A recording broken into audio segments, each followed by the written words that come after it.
When we first built this home wall, it looked like this.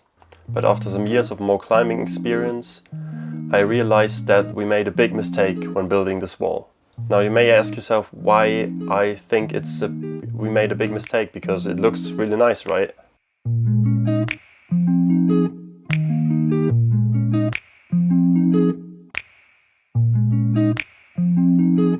I have this home wall here for 8 years now, and it didn't always look like that, and I changed some things over the years. So yeah, I thought it would be interesting to give you some tips on how to build your home wall so you don't make the same mistakes I did when I first built this thing.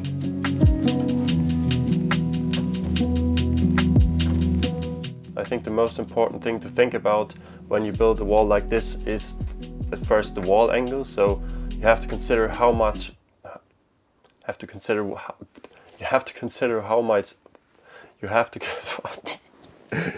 One eternity later. You have to consider how much space you have. So if you don't really have a space for a big overhang, then maybe it's not the best idea to build one. So the two different walls I have in here is a vertical wall over there and this really nice 45-degree board. I really love it, it's so nice. I think that's the thing you have to decide if you want to have a vertical wall where you can train a little bit more like technique and stuff and build some slabs, stuff like that, or you want to train power. And yeah, you can also, of course you can also train technique, but yeah, more like on the strength side. Then you probably want to build a board like this one here. When you build a board like this one here, then you still have to consider if you want to make it like 20, 30, 40, 50 degrees overhang or 60 degrees. That's really a thing to think about, but it depends on how much space you have and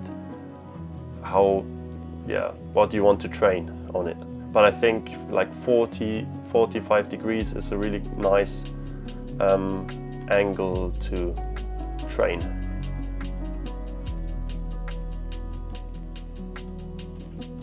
If you want to build a board, an overhanging board like this one, then you have to decide if you want a kickboard or not.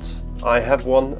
Mine is relatively big. I think when I would build a board today, then I would make it half the size because it's a little bit too big in my opinion.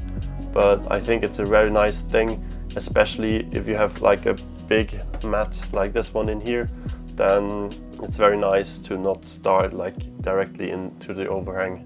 But that's the thing, you have to decide if you like it or not. I think the kickboard is a nice thing to have.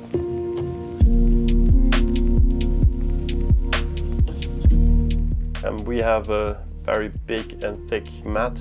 I really like it, it's really nice. You fall very soft, you land very soft on this one. It's very expensive though, so there's a lot of other options, like you can use your crash pads if you already have some, or you just take some old mattresses like from the bed or something like that. It's up to you and up to the budget, of course. So I think if I have to buy it, then I would probably just use my crash pads, because then I could buy some more holes. But we fall a lot on the board, so it should be a nice soft landing. Otherwise you injure yourself while training, and that would be not that nice.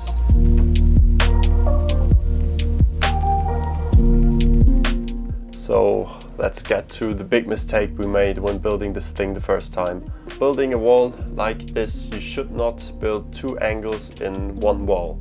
So as you can see on the photo, we built like a vertical wall, and then we just used like the roof to build the overhang like under the roof. But the problem with this is you can't really use the overhang because it's so short. You can just use it like to hang around, and you can't really climb on it.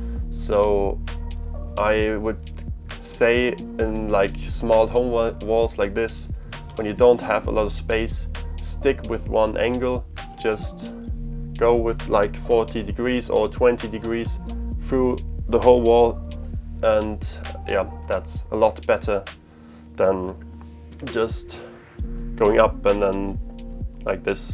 The kickboard of course is an exception for this, but other than that I wouldn't change the angles throughout one wall.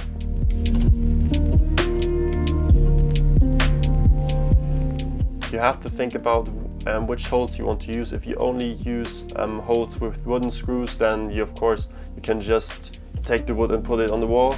But if you want to use holes like this one, then you have to drill holes for T-nuts.